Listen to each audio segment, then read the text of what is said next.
तर बघा काय बातमी आहे. राज्य शासकीय सेवेत कार्यरत असणारे सरकारी कर्मचारी, अधिकारी व त्यांच्या कुटुंबियासाठी एक महत्त्वाची बातमी समोर आली आहे. महाराष्ट्र राज्य शासनाच्या राज्य आरोग्य हमी सोसायटीमार्फत सर्व जिल्ह्यातील जिल्हाधिकारी, महानगरपालिका आयुक्त आणि जिल्हा परिषदेचे मुख्य कार्यकारी अधिकारी यांना एक परिपत्रक देण्यात आलं आहे. या परिपत्रकात शासकीय व निमशासकीय कर्मचारी तसेच त्यांच्या कुटुंबियाचे आयुष्यमान कार्ड 100% निर्माण करण्याबाबत सूचना देण्यात आल्या आहेत.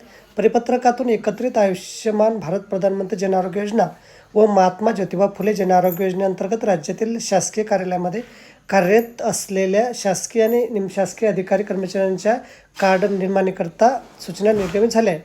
त्यानुसार सर्व शासकीय आणि निमशासकीय अधिकारी व कर्मचारी तसेच त्यांचे कुटुंबीय हे सुद्धा राज्याच्या महात्मा ज्योतिबा फुले जन आरोग्य योजनेअंतर्गत ₹5 लाख प्रति कुटुंब प्रतिवर्ष आरोग्यविषयक लाभ मिळण्यास पात्र आहेत. यासाठी सर्व शासकीय आणि निमशासकीय अधिकारी व कर्मचाऱ्यांनी स्वतःचे आणि त्यांच्या कुटुंबियाचे तसेच आप्तवासियांचे आयुष्यमान कार्ड बेनिफिशरी लॉगिनमधून निश्चित कालावधीत निर्माण करावं. यासाठी प्रत्येक शासकीय कार्यालयाने आदेश निर्गमित करावे असे त्यासंबंधीची माहिती स्वतंत्रपणे संकलित करून सादर करण्याबाबत कळवण्यात आले होते. खरे तर 16 ऑगस्ट ते 17 सप्टेंबर 2025 या कालावधीत विशेष मोहिमेदरम्यान शासकीय व निमशासकीय कर्मचारी आणि त्या लाखो कुटुंबीय यांच्या कार्ड निर्माणाबाबतचा अहवाल कार्यालयास प्राप्त झालेले नाहीत.